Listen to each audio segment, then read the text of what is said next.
அதிசயங்கள் செய்கிறவர் நம் அருகில் இருக்கிறார். அற்புதங்கள் செய்கிறவர் என்றும் நமக்குள் வசிக்கிறார். ஓசியாவின் புஸ்தகம் 2ஆம் அதிகாரம் 14-15 வசனத்தை நாம் வாசிக்க கேட்போம்.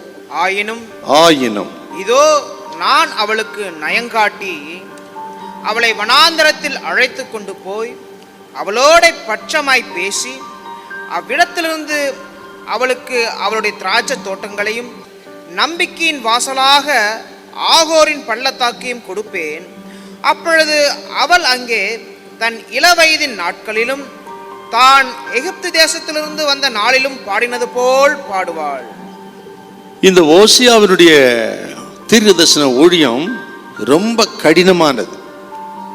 பொதுவாகவே அந்த நாட்களில் தீர்க்கதரிசிகளுடைய ஊழியம் ரொம்ப கடினம். இந்த காலத்தில் இருக்கிற மாதிரி கிடையாது. வாழ்வா சாவா பிரச்சனை தான். நீங்கள் சில தீர்க்கதரிசி பார்த்தீங்கன்னா ரொம்ப கஷ்டப்பட்டிருப்பாங்க. ஏசாயா தீர்க்கதரிசி ஒரு சிறை கைதியை போல பல மாதங்கள் தெருக்களிலே சுற்றி திரிந்திருக்கிறார் பாருங்க. அதில் அந்த ஓசியா தான் ரொம்ப பாடுபட்டவர்.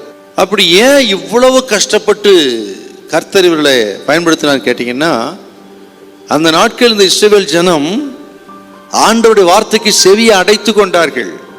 ஆகவே அவர்கள் எப்படியாகிலும் மனம் திரும்ப பண்ண வேண்டும் என்பதற்காக ஆண்டவர் தமது தீர்க்கதரிசியை அனுப்பி இப்படி நடைமுறையிலே பிரசங்கிக்க வைத்து வாழ்க்கையே பிரசங்கமாக்கி அவர்களுக்கு சத்தியத்தை சொன்ன. அதனால் அத்தனை கஷ்டங்கள் அவர்களுக்கு. அப்படி பாடுபட்டவர் தான் இந்த ஓசியா தீர்க்கதரிசி. இந்த ஓசியா புஸ்தகத்தில் அதிகமாக ஆண்டவரின் அன்பை நீங்க பார்க்கலாம்.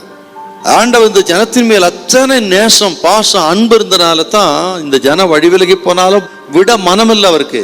அதனால தான் தீர்க்கதரிசிகளை உபத்திரவப்படுத்தி இப்படிப்பட்ட ஆக்ஷன் செர்மனை சொல்ல வைத்து எப்படியாகிலும் மனம் திரும்ப மாட்டார்களான்னு காத்திருந்தார் பார்.